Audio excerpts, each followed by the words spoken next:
and they felt robbed because of the Scott Morrison miracle. All night they've been saying they're kind of confident, but they didn't want to get too excited, and now it's happening. May I ask you, do you want to have a quick chat with Channel 7? How are you feeling? They've just got for oh, she's good for chats. Tell me how you feeling. You've got your mask on there. What are you thinking? Our young kids are going crazy. How are you feeling? I'm feeling fantastic. I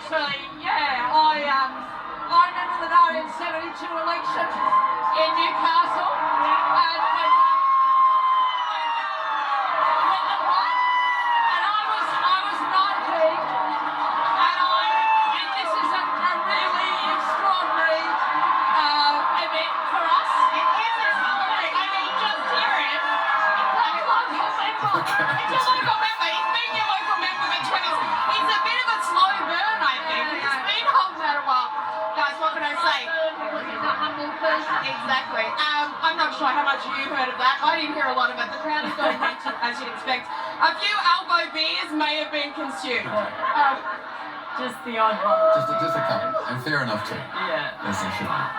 Just watching those scenes, Chris, it must be something to see. It's something. I guess, can I commiserate with our coalition colleagues? It's not easy tonight. I know what it's like on a personal level. This guy here is a Labor member. And they're going to go through a tough period.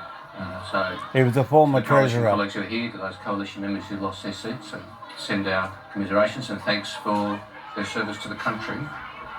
Very strong disagreements about where the country should go, but don't question the motives of any member of parliament, all in it for the right reasons. So commiserations to the coalition. In our case, this is a big deal.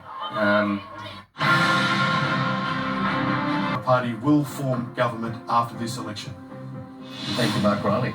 Labor wins. Let's go to our Labor colleagues on the desk. Jason, Katie, Chris. Chris, you got a smile on your face, which is a lot different to 4 years ago. Yes. Well, I mean, that's very encouraging. As we've said all night, we've said consistently there's a clear pathway for us to a Labor majority. We're not claiming that yet, but there's a clear pathway to there, and that is, I think, it's fair to say, the most likely outcome is a Labor majority in our own right is now, I think it's very clear, the most likely outcome of this election. We can't cement it. There's still some seats that are too close.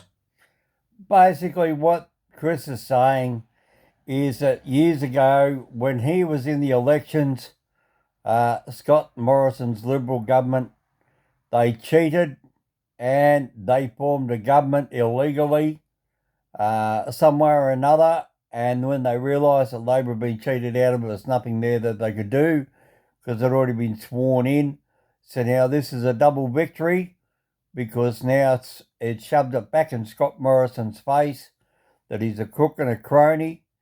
And now they will have an independent commission against federal politicians, and that all these buddies that have been getting handouts, back feeds for bloody mining, land grants and whatever else, and all this other contracts and road buildings, like the big motorway from Sydney to Queensland, all that now is going to come out. $5 billion on one bridge. How can that possibly be? $5 billion for a road bridge at Broadwater, New South Wales. That's another one that's under question. So now, with the change of government, we reckon that it's certainly going to be finding out. So, by the looks of this, from what they just said on this short video, it's going to be a Labor government Sunday, the 22nd of May, 2022. It's about bloody time. We have some decent, hard-working people as politicians. In this country, Labor politicians are usually firemen who've gone out. The local member in my area is a fire chief, local firefighter for 40 years, and he's gone to the political school, he's done his training, he's done his economics, he's done all that sort of stuff. And there's other people, doctors, lawyers, all the ones that are up there that are trusted in the community are with Labor, and they done a poll on who do people trust the most, and when they check the list against all the Liberal candidates, they're in the lowest rank. So there you go. So now hopefully we're going to have a good economics in Australia, and things might improve for America as well with the value of the dollar, because the Australian dollar affects the American dollar and the Canadian dollar and the British pound. So let's see what happens.